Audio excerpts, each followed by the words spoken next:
પાટણ જિલ્લાના સાતલપુર તાલુકાના પંચાયતની વહુવા સીટ 16ના ભાજપના ઉમેદવાર કિરણબેન કરસનભાઈ પરમારના સમર્થનમાં એક મીટિંગ યોજાઈ હતી અને કોંગ્રેસના 50થી વધારે સમર્થકો ભાજપમાં જોડાયા હતા. સાતલપુર તાલુકાના સાતલપુર જિલ્લા પંચાયત સીટ તથા વહુવા તાલુકા પંચાયત સીટના ઉમેદવાર કિરણબેન કરસનભાઈ પરમાર તેમજ સાતલપુર જિલ્લા પંચાયત સીટના ઉમેદવાર રૈયાબેન વજાભાઈ આહિર આ બંને ઉમેદવારના સમર્થનમાં એક મીટિંગનું આયોજન કરાયું હતું, જેમાં વર્ષોથી કોંગ્રેસની સાથે રહેલા કાર્યકર્તાઓએ આજે કોંગ્રેસ સાથે છેડો ફાડી અને ભાજપમાં વિધિવત રીતે ભાજપના સાતલપુર તાલુકા પ્રમુખને હસ્તે કેસરીયો ધારણ કર્યો હતો, જેથી જાખોત્રા અને વહુવા બંને ગામમાં કોંગ્રેસી કાર્યકરો જીવણભાઈ બગડા તેમજ તેમના 50 સમર્થકો સાથે કોંગ્રેસ સાથે છેડો ફાડીને ભાજપમાં જોડાયા અને કહ્યું હતું કે મતદાનના રવિવારે ભારે બહુમતીથી ભાજપના બંને ઉમેદવારોને વિજય બનાવવા માટે અપીલ કરી હતી.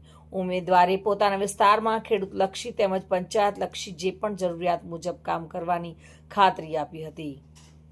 16 વહુવા જાખોત્રા અહેવાલ તાલુકા પંચાયત સીટના ઉમેદવાર શ્રીમતી મારા મોટા ભાભી શ્રી કિરણબેન કરસનભાઈ પરમાર તેમણે ભાજપમાં ઉમેદવારી નોંધાવી છે અને જિલ્લા પંચાયતના ઉમેદવાર રૈયાબેન વજાભાઈ આહિર એમને પણ એમની ઉમેદવારી નોંધાવી છે.